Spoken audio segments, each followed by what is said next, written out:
Je suis Bruno David et je suis président du Muséum national d'histoire naturelle depuis 2015.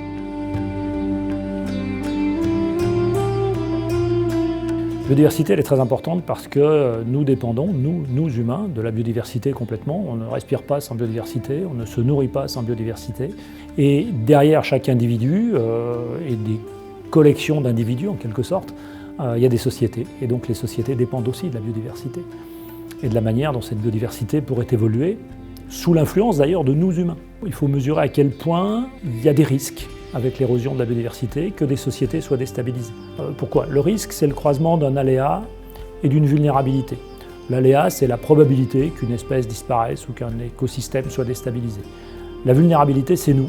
C'est jusqu'à quel point nous sommes fragiles et jusqu'à quel point on peut être impacté. Si on croise les deux, on s'aperçoit que pour certaines choses, nous sommes vulnérables et il y a un risque. Pour d'autres choses, il y a un risque sans que nous soyons nécessairement vulnérables.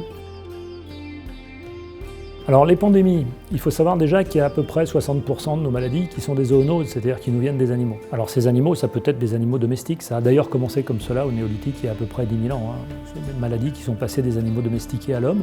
Ce qui favorise les pandémies, c'est la promiscuité qu'on entretient avec certains animaux sauvages, en allant chez eux par exemple, à travers la déforestation, en les amenant chez nous avec de la viande de brousse, ou en les contraignant à venir chez nous parce que quand on a détruit leur habitat, finalement ils viennent aussi chez nous.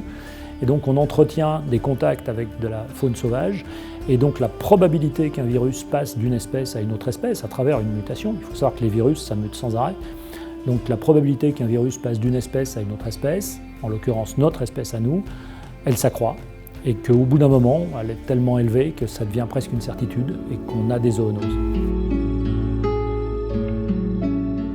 Le muséum, c'est un établissement qui est né en 1635 sous la forme d'un jardin du roi. Il est devenu muséum à la Révolution en 1793.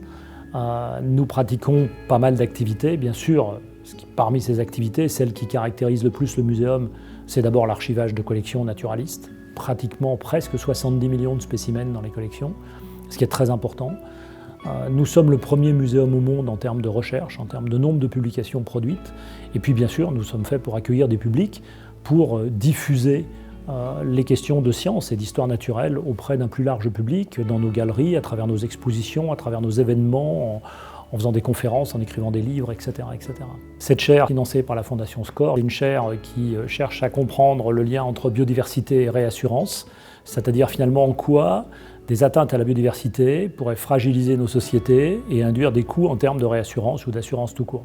Et en tant que président du Muséum national d'histoire naturelle, je me réjouis de cette collaboration. Cette chaire apporte énormément au muséum puisque la recherche a un certain coût et c'est un moyen finalement de développer des recherches dans des directions qui n'auraient pas forcément été les nôtres si on n'avait pas eu cet appui.